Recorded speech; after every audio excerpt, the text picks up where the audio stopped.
Hello दोस्तों, विशाल global study की live class में आप सभी का स्वागत है। हमारा जो चैप्टर चल रहा है वो है रिप्रोडक्शन का। इससे पहले रिप्रोडक्शन के बारे में हम 4-5 क्लासेस कर चुके हैं, तो आज की क्लास शायद लास्ट क्लास होगी, या फिर अगर कुछ बातें बचेंगी तो इसके बाद वाली क्लास में हम कर लेंगे। देखो ओवरी कैसे काम करती है। देखो एक हफ्ते 2 ओवरी होती है। इससे पहले क्लास में जो लोग थे वो लोग पढ़े होंगे। 2 ओवरियां हैं, एक महीने तक दूसरी ये वाली काम करेगी और दूसरे महीने तक अगली वाली। मान लेते हैं ये हो गई राइट और ये हो गई लेफ्ट, तो 1 मंथ तक ये वाली कार्य करेगी और 1 महीने तक ये वाली कार्य करेगी। तो करेगी कैसे? देखो साप्ताहिक रूल होता है। क्या होता है? तो साप्ताहिक रूल होता है। और वो कैसे काम करते हैं? देखो इसमें क्या होता है तो ओवम का निर्माण होता है। ओवरी में क्या होगा तो ओवरी में क्या होगा तो ओवम का निर्माण होता है। ओवम यानी कि अंडाणु का निर्माण होता है। ध्यान से देखियो, अगर कुछ भी छूटेगा तो गड़बड़ हो जाएगा। ठीक है, तो ओवम में क्या होता है तो ओवरी में क्या होता है तो ओवम यानी कि अंडाणु का निर्माण होता है। देखो 2 ओवरी होती हैं, एक होती है लेफ्ट और एक होगी राइट। तो एक ही महीने तक कार्य करती है। तो 1 हफ्ते में पहले इसमें क्या होगा तो ओवम का निर्माण होगा। 1 हफ्ते में ओवम का निर्माण होगा। फिर अगले हफ्ते क्या होंगे तो मेच्योर हो जाएंगे। ठीक है, फिर अगले हफ्ते क्या होंगे तो ये मेच्योर हो जाएंगे। ठीक है, और उसके बाद जब मेच्योर होंगे तो कहां पर चले जाएंगे तो फॉलोपियन ट्यूब पर।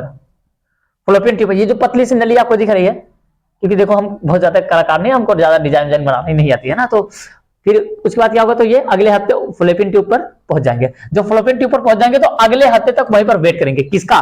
स्पर्म का। तो अब मेल की ओर चलते हैं। देखो मेल में क्या पाया जाता है तो टेस्टिस। मेल में जैसे फीमेल में 2 ओवरी होती है, ठीक उसी प्रकार से मेल में क्या होते हैं तो 2 टेस्टिस होते हैं। ठीक है, टेस्टिस का कार्य होता है तो टेस्टिस क्या करता है तो शुक्राणु का निर्माण करता है।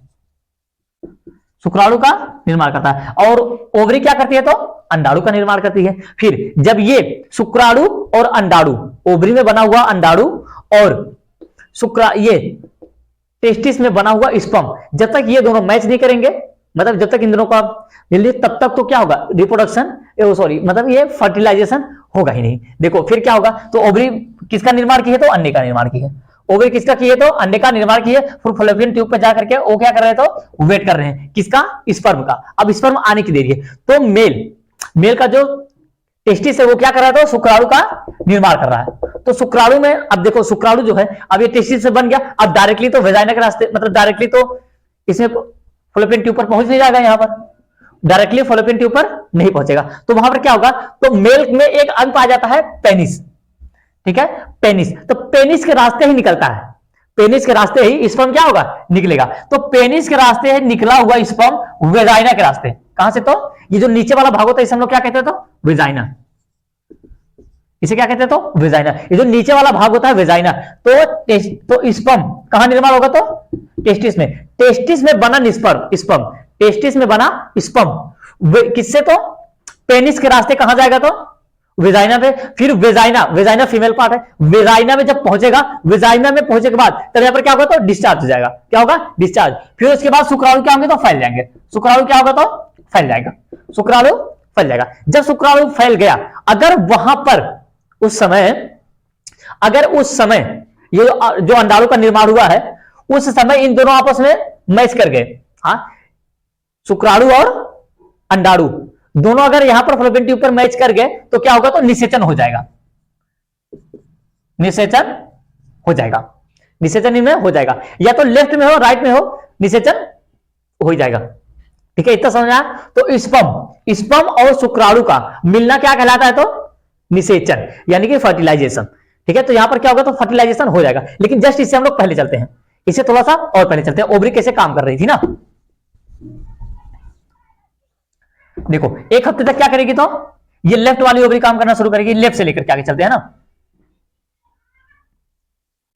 लेफ्ट वाली ओवरी कार्य कर रही थी, क्या कर रही तो अंडाणु का निर्माण कर रही है, ओवम बना रही है। ओवम क्या कर रही है ये ओवरी तो ओवम का निर्माण कर रही है। अब 1 हफ्ते तक ये बनाई है, लेकिन ये वाले कैसे हैं अभी मेच्योर नहीं हुए हैं। तो 1 हफ्ते का जो ये ओवम है ये किसी काम का नहीं है, हाँ। फिर लेकिन अगले हफ्ते ये मेच्योर हो जाएगा। अगले हफ्ते क्या होगा तो मेच्योर हो जाएगा और चला जाएगा फॉलोपियन ट्यूब पर। कहां चला जाएगा तो यहां फॉलोपियन ट्यूब पर। क्या ये ओवम कहां चला जाएगा तो फॉलोपियन ट्यूब पर। और 2 हफ्ते तक रहेगा, एक पहला वाला हफ्ता और 2 सप्ताह तक। यहां तक ये लगभग 14 दिन तक यहां पर वेट करेगा। अगर उसी समय स्पर्म आया है, अगर इन दोनों सप्ताह के बीच में स्पर्म यहां पर पहुंचा है, तब जाकर के इनमें निषेचन हो जाएगा। तब जाकर के इनमें निषेचन हो जाएगा। और अगर इन 2 सप्ताह के बीच में स्पर्म नहीं पहुंचा, स्पर्म नहीं पहुंचा, यानी कि अगर मेल फीमेल में सेक्सुअल रिप्रोडक्शन नहीं हो, मतलब सेक्सुअल रिलेशन नहीं बना, तो जाकर के होगा ही नहीं निषेचन। तो इन 2 सप्ताह में अगर नहीं पहुंचा तो अगले वाले सप्ताह ये क्या जो बने हुए ये क्या कर जाएंगे, तो डेड कर जाएंगे। ये क्या कर जाएंगे, तो डेड कर, कौन, ये जो अंडाणु का निर्माण हुआ है यहां पर, ये क्या होंगे, तो डेड कर जाएंगे। और जब डेड कर जाएंगे तो मेंस्ट्रुएशन साइकिल के रास्ते बाहर चले जाएंगे। ठीक है, मेंस्ट्रुएशन साइकिल के रास्ते क्या होंगे, तो बाहर चले जाएंगे। अब ये वाला क्या हुआ, ये वाली ओवरी काम करना छोड़ देगी, ये वाली ओवरी काम करना छोड़ देगी। तो देखो स्पर्म को पहुंचना कब है, तो यहां तक पहले और दूसरे सप्ताह को छोड़ करके जो बीच वाला सप्ताह, पहला और लास्ट वाला सप्ताह छोड़ करके बीच वाला जो 2 सप्ताह होता है, इन्हीं 2 सप्ताह के बीच में अगर सेक्सुअल रिलेशन लोगों का बना तो जाकर के यहां पर क्या होगा, निषेचन हो जाएगा। और अदरवाइज में किसी भी समय सेक्सुअल रिलेशन बनेगा तो इन लोगों में निषेचन की प्रक्रिया नहीं होगी, निषेचन होगा ही नहीं। कैसे होगा, क्योंकि वहां पर जब अंडाणु है तो जब मेच्योर होगा दूसरे वाले में हफ्ते में तभी होगा, तीसरे वाले वहां पर वेट करेगा, और नहीं आएंगे तो चौथे में क्या होगा, सारा सारा बाहर निकल जाएगा। हाँ, 1-2 बचा रहता है, रेयर केस में किसी का निषेचन में हो जाता तो हो जाता, नहीं तो ऑलमोस्ट लगभग सभी क्या कर जाते हैं, डेरी कर जाते हैं। ठीक है, फिर उसके बाद अगली वाली ओवरी ये काम करेगी, फिर अगले हफ्ते ये क्या करेगी, ओवम को बनाएगी। जब ये अगले हफ्ते ओवम को बना रही है तो इस समय अगर स्पर्म यहां पर जाएगा तो क्या किसी काम का स्पर्म है, नहीं, क्योंकि ये तो अभी मैच्योर ही नहीं हुए हैं। फिर अगले हफ्ते क्या होगा, ये मैच्योर होना शुरू हो जाएंगे, कौन, तो ओवम। अगले हफ्ते मैच्योर होंगे तो यहां से धीरे धीरे आगे की ओर बढ़ना शुरू कर देंगे, धीरे धीरे यहां से आगे की ओर बढ़ेंगे। फिर जाकर के तीसरे हफ्ते, पहले दूसरे और तीसरे हफ्ते यहां पर जाकर के फिर वेट करेंगे, कहां, तो फ्लोपियन ट्यूब पर, फ्लोपियन ट्यूब पर यहां पर जाकर के अगले दूसरे तीसरे हफ्ते तक वेट करेंगे। अगर इस घटना में भी, मतलब इस दोनों दूसरे और तीसरे सप्ताह के बीच में फिर से इन लोगों का सेक्सुअल रिलेशन बना तो जाकर के अगर स्पर्म यहां तक पहुंच गया, अगर स्पर्म यहां तक पहुंच गया तो लोगों में निषेचन यानी कि फर्टिलाइजेशन हो जाएगा, निषेचन यानी कि फर्टिलाइजेशन हो जाएगा। अगर नहीं पहुंचा तो चौथा हफ्ता, ठीक जैसे ये ओवरी काम करेगी ठीक वैसे वो भी ओवरी काम करती है, 1 महीने तक ये काम करेगी और अगले महीने तक वो काम करेगी। फिर जैसे ये चौथा हफ्ता होगा फिर ये क्या कर जाएंगे, डेड कर जाएंगे, ये भी क्या होंगे, डेड कर जाएंगे। जब ये डेड कर जाएगा तो फिर उसके बाद क्या होगा, तो फिर से मेंस्ट्रुएशन साइकिल के रास्ते बाहर चले जाते हैं, मेंस्ट्रुएशन साइकिल के रास्ते बाहर चले जाएंगे, क्योंकि जब इन्हें शुक्राणु मिलेगा ही नहीं तो फिर ये क्या करेंगे, डेड हो जाएंगे। मतलब कि देखो इनकी पीरियड सिर्फ 1 महीने रहेगी, उसी महीने में क्या करेगा, बनेगा भी, मैच्योर होगा और डेड कर जाएगा। ठीक है, और ठीक अगले महीने फिर ये वाला काम करना शुरू करेगा। तो लगातार ये कंटिन्यू प्रक्रिया चलती रहती है, लगातार ये क्या होती है, प्रक्रिया कंटिन्यू चलती रहती है। इसीलिए हम लोग देखो ये एक साइकिल है कि नहीं है, मींस तो ये लगातार चलती रहती है, इसीलिए हम लोग इसको कहते हैं मेंस्ट्रुएशन साइकिल। ठीक है, इसलिए हम लोग इसको क्या कहते हैं, तो मेंस्ट्रुएशन साइकिल, आपने सारा नाम सुना होगा। ठीक है, इसीलिए हम लोग इसको क्या कहते हैं, तो मेंस्ट्रुएशन साइकिल। ये हर महीने हमेशा ऐसा चलता रहता है। ठीक, अब इसके ओर चलते, और ये शुरू कब से होता है, तो लगभग किसी में ये 12 से हो जाता है, लगभग 12-13 साल की एज से क्या, जब 12-13 साल की फीमेल हो जाती है तभी से जाकर के शुरुआत होना शुरू हो जाता है। फिर अब हम लोग चलते हैं मेल की ओर। मेल का जो शुक्राणु है, सॉरी ये जो टेस्टिस है, 2 टेस्टिस होंगे, कितने, तो 2 टेस्टिस होंगे। 2 टेस्टिस में किसका निर्माण होगा, तो शुक्राणु का। यदि किसी का एक टेस्टिस कट गया, मतलब किसी, हालांकि कटेगा तो नहीं, लेकिन देखो किसी वजह से यदि एक टेस्टिस मेल के पास नहीं है, हाँ, तो जो ये वाला टेस्टिस है ना, एक ही टेस्टिस से आदमी उतना ही जीवित रहेगा। हालांकि एक टेस्टिस नहीं रहने से किसी का मतलब किसी का कोई नुकसान होने वाला नहीं है, जितना स्पर्म ये बनाएगा उतना ही स्पर्म, हालांकि स्पर्म की संख्या कम होगी, लेकिन देखो निषेचन के लिए केवल एक स्पर्म चाहिए होता है। लगभग लाखों की संख्या में यहाँ पर शुक्राणु रहते हैं। ये जो 6 से 7 ml तक स्पर्म निकलता है उसमें लगभग लाखों की संख्या में शुक्राणु रहते हैं। तो अगर एक ही निकल गया तो मान लेते हैं 3-4 ही ml शुक्राणु ये स्पर्म बना, तो उसमें तो फिर भी लगभग 50-60 हजार लाखों की संख्या में वो रहेंगे ही, लाखों की संख्या में वो रहेंगे, तभी निषेचन हो ही जाएगा। इसका काम है केवल शुक्राणु का बनाना। ठीक है, इसका क्या काम है, तो केवल शुक्राणु का निर्माण करना। अगर एक ही रहेगा तब भी शुक्राणु का वो निर्माण कर देगा बस। हाँ, लेकिन तो उसके बाद क्या होगा, तो पेनिस के रास्ते आगे वो जाएगा और जाकर के वेजाइना, ये नीचे वाला जो ओवरी का सबसे नीचे वाला जो भाग होता है उसे हम लोग क्या कहते हैं, तो वेजाइना। ये पूरा यूट्रस, इसका क्या कहेंगे, जो नीचे वाला भाग होता है उसे वेजाइना। फिर वेजाइना के रास्ते स्पर्म आगे, हालांकि ये बहुत ज्यादा गोज उठा है, देखो, तो वेजाइना के रास्ते जाएगा, फिर स्पर्म तक, स्पर्म कहां जाएगा, तो ओवरी तक पहुंचेगा, फिर उसके बाद वहीं पर निषेचन की प्रक्रिया हो जाएगी। और जो इतना बड़ा आपको खाली वाला स्थान दिख रहा है यही होता है यूट्रस। यही क्या होता है, तो यूट्रस, इसी में बच्चा पलता है। यहां पर जब निषेचन की प्रक्रिया इसमें हो गई, यहां पर निषेचन की प्रक्रिया हो गई, तो उसके बाद जब निषेचन जायगोट ने जब मतलब उसका निर्माण हो गया, किसका, युग्मक ने जब युग्मनज का रूप ले लिया, युग्मक ने जब युग्मक ने, मतलब कि दो युग्मक, दो युग्मक, हाँ, जब मिल करके युग्मनज का रूप ले लेंगे, ये या बना है भाई, तो ठीक है ना, युग्मनज, युग्मनज यानी कि जो बेबी है वो कहां जा करके पलेगा, तो हालांकि उसे बेबी नहीं कहेंगे जब तक डिलीवरी नहीं हो जाती, ठीक है, तो वो कहां पलेगा, तो यूट्रस में ही। बच्चा कहां रहता है, तो यूट्रस में। निषेचन संपन्न हो जाता है, जो पेट में बच्चा रहता है, तो पेट के किस अंग में, तो वो रहता है निषेचन में। क्लियर है, तो रिप्रोडक्शन समझ में आ रहा है ना। देखो, मेल के टेस्टिस से निकला स्पर्म, मेल की टेस्टिस से निकला स्पर्म कहां से, पेनिस के रास्ते कहां जाएगा, पेनिस के रास्ते से, तो मतलब कि मेल के टेस्टिस में बना स्पर्म, इसको आप लिख करके कैसे आएंगे, मेल की टेस्टिस में बना स्पर्म पेनिस के रास्ते, मतलब पेनिस से निकलेगा और वेजाइना के रास्ते से, हाँ, इसमें तो टेस्टिस से बनेगा और पेनिस के रास्ते क्या होगा, बाहर निकलेगा, फिर वेजाइना के रास्ते, वेजाइना के रास्ते कहां जाएगा, फॉलोपियन ट्यूब पर, फॉलोपियन ट्यूब पर ये पहुंचेगा, तो वहां पर आया रहेगा ओवरी में बना हुआ अंडाणु, ओवरी में बना हुआ अंडाणु कहां आया रहेगा,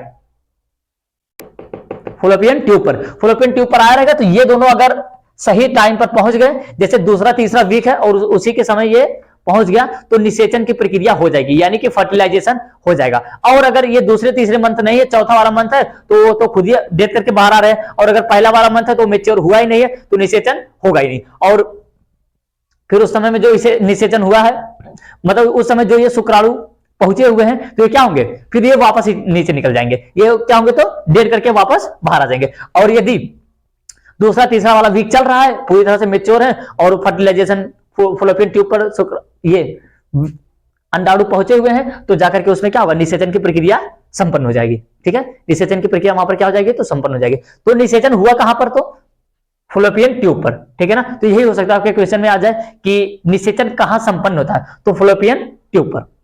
ठीक है ना, लेकिन अगर ऐसा पूछ दिया कि ओवम का निर्माण कहां होता है, तो ओवरी में। ओवम का निर्माण कहां होगा, तो ओवरी में। ओवम को हिंदी में अंडाणु कहते हैं, अंडाणु का निर्माण कहां होगा, तो ओवरी में ही होगा। या फिर शुक्राणु का निर्माण कहां होगा, तो टेस्टिस में। शुक्राणु का निर्माण कहां होगा, टेस्टिस में। ठीक है, क्लियर है ना। तो अब देखो, अब यहां तक तो निषेचन वाली क्लास हम बता दिए। इसके बाद हम देखो, महिलाओं में जो होता है, जो मूत्र मार्ग यानी कि जो पेशाब का रास्ता होता है, वो बिल्कुल ये जो वेजाइना है इससे थोड़ा सा अलग होता है, यानी कि जो सेक्सुअल रिलेशन है, रिलेशन जो अंश होते हैं उससे थोड़ा सा अलग होता है। क्यों, क्योंकि देखो,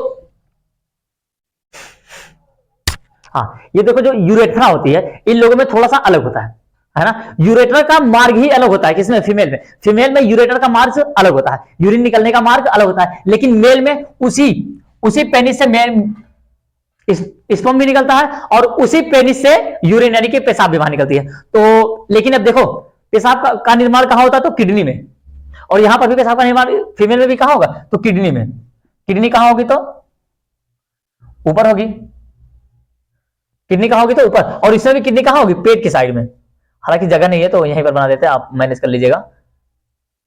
ठीक है, तो यहां पर क्या होगा, यूरिन का निर्माण होगा। तो अभी देखो, यहां से दो पाइप आई रहेगी, यहां पर अलग से ज्वाइन हुई रहेगी। ठीक है ना, तो अब इसके बारे में अगली क्लास में डिस्कस करेंगे, नहीं तो बहुत ज्यादा बड़ा हो जाएगा। ठीक है, तो यहां से भी आया रहेगा, यहां से भी दो पाइपें आई रहेंगी, लेकिन इनमें जो मूत्र मार्ग यानी कि जो यूरिन का रास्ता निकलने का रास्ता होता है, वो पूरी तरह से अलग होता है। जिस रास्ते से स्पर्म जाता है, जिस रास्ते से स्पर्म जाता है, वो तो किसका, वो तो ये वाला रास्ता होगा, लेकिन यूरिन वाला रास्ता पूरी तरह से अलग होता है। जिस रास्ते से स्पर्म जाएगा, उस रास्ते से इनमें यूरिन नहीं निकलता है।